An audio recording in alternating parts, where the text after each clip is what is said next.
మా అక్క చెల్లెళ్ళు అన్నదమ్ములకు మీడియా మిత్రులందరికీ కూడా పేరు పేరున నమస్కారం. భారత్ మాతాకు, భారత్ మాతాకు.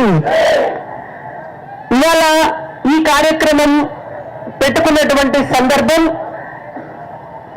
కాంగ్రెస్ పార్టీ అధికారంలోకి వచ్చి ఏడాది అవుతుంది కాబట్టి ఏడాది అయిన తర్వాత కాంగ్రెస్ పార్టీ ఏం చేసింది, ఏడాది కింద ఎలక్షన్ల టైంలో వాళ్ళు ఏం చెప్పిండ్రో ఇప్పుడు ఎప్పటిదాకా వాళ్ళు ఏం చేసిండ్రు అనేటువంటి ఒక అంశం పైన 6 గ్యారెంటీలు, 66 మోసాలు, 420 అబద్ధాలతోటి గద్దెనెక్కినటువంటి ముఖ్యమంత్రి రేవంత్ రెడ్డి గారు ఇదే జూబ్లీ హిల్స్ పెద్దమ్మ తల్లి సాక్షిగా, సికింద్రాబాద్ మహంకాళమ్మ సాక్షిగా, మేడారం సమ్మక్క సారలమ్మ సాక్షిగా, వరంగల్ భద్రకాళి అమ్మ సాక్షిగా, యాదగిరి నరసన్న సాక్షిగా, యమలాడ రాజన్న సాక్షిగా, భద్రాద్రి రామయ్య సాక్షిగా, కొండగట్టు ఆంజనేయ స్వామి సాక్షిగా, ఇక తెలంగాణలో ఉన్నటువంటి 101 దేవుళ్ళ సాక్షిగా ప్రతి చోట పోయిన కాడల్లా ప్రమాణం చేసి,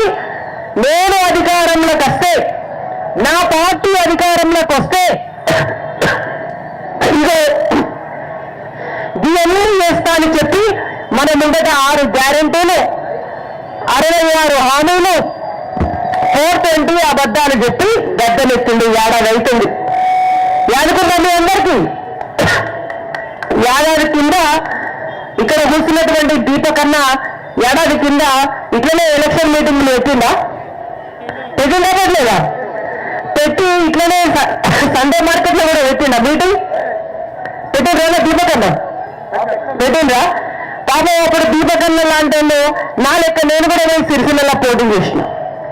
మేము పోటీ చేసినప్పుడు అందరూ ఏమనుకున్నారంటే, భారతీయ జనతా పార్టీ వస్తే ఏమన్నా చేస్తుందో చెయ్యదో, కాంగ్రెస్ పార్టీ అధికారంలోకి వస్తే రేవంత్ రెడ్డి గారు, కాంగ్రెస్ పార్టీ ఇతర నాయకులందరూ కూడా ఇదో వీళ్ళు చెప్తున్నటువంటి గ్యారెంటీలన్నీ చేస్తారు కావచ్చు అని చెప్పి నమ్మి ఓటేస్తే ఆయన పెనం మీదకెళ్ళి పోయినవద్దట్టాయి.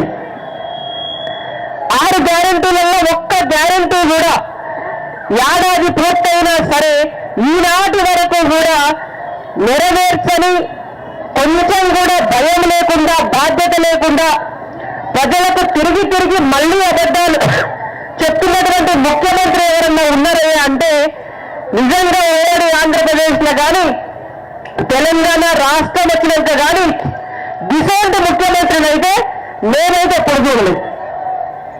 మళ్ళా ముఖ్యమంత్రి ఏం చెప్తాడు అంటే, కిషన్ రెడ్డి గారికి, భారతీయ జనతా పార్టీ నాయకులకు తెలంగాణలో ఏం పని, మీరు గుజరాత్కు పోండి అట. గుజరాత్కి ఎందుకు పోతారు కిషన్ రెడ్డి గారు? తెలంగాణ ఉద్యమంలో తెలంగాణ పోర్యాత్ర చేసినటువంటి కిషన్ రెడ్డి గారు ఇవాళ సెంట్రల్ మినిస్టర్ గా భారతదేశానికి సేవ చేస్తూ బీజేపీ రాష్ట్ర అధ్యక్షుడిగా తెలంగాణ ప్రజల కోసం కొట్లాడుతున్నారు కాబట్టి కిషన్ రెడ్డి గారు ఇక్కడనే ఉంటారు. అయ్యా రేవంత్ రెడ్డి గారు మీరు పోవాలి.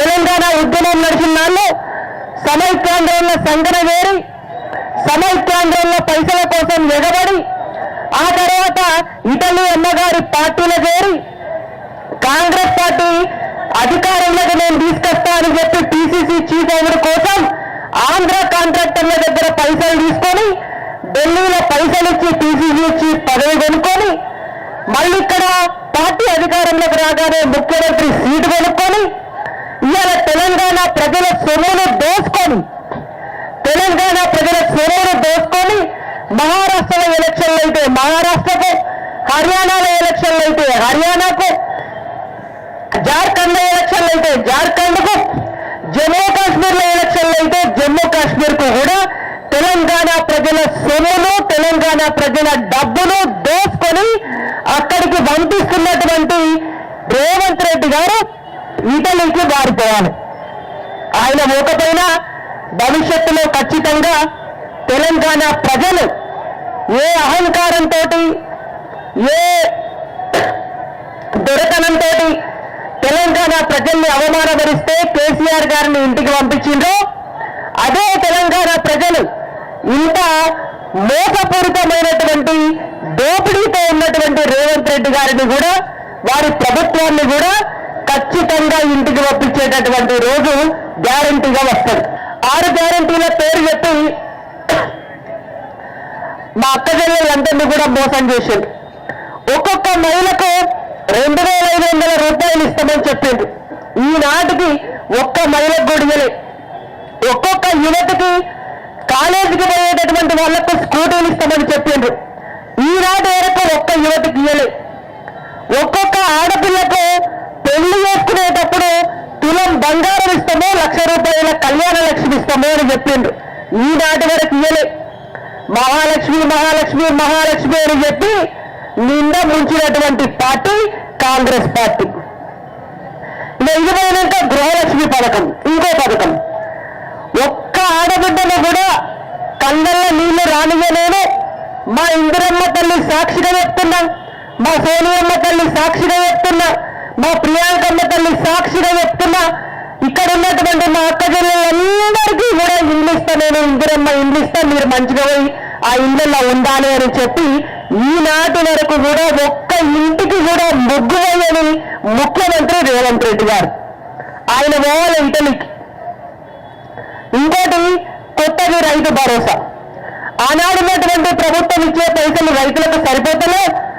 నేను అధికారంలోకి వస్తే ఇక్కడ ఉన్నటువంటి రైతులందరికీ కూడా మనిషికి 15,000 ఎకరానికి ఇస్తా, రైతు కూలీలకు మనిషికి 12,000 సంవత్సరానికి ఇస్తా, కౌలు రైతులకు ఎకరానికి 15,000 మనిషికి ఇస్తా అని చెప్పి 10 పంటలకు 500 రూపాయలు బోనస్ ఒక్క క్వింటాల్కి ఎక్కువ ఇస్తా అని చెప్పి రైతులను నిండా ముంచినటువంటి పార్టీ కాంగ్రెస్ పార్టీ, కాంగ్రెస్ ప్రభుత్వం.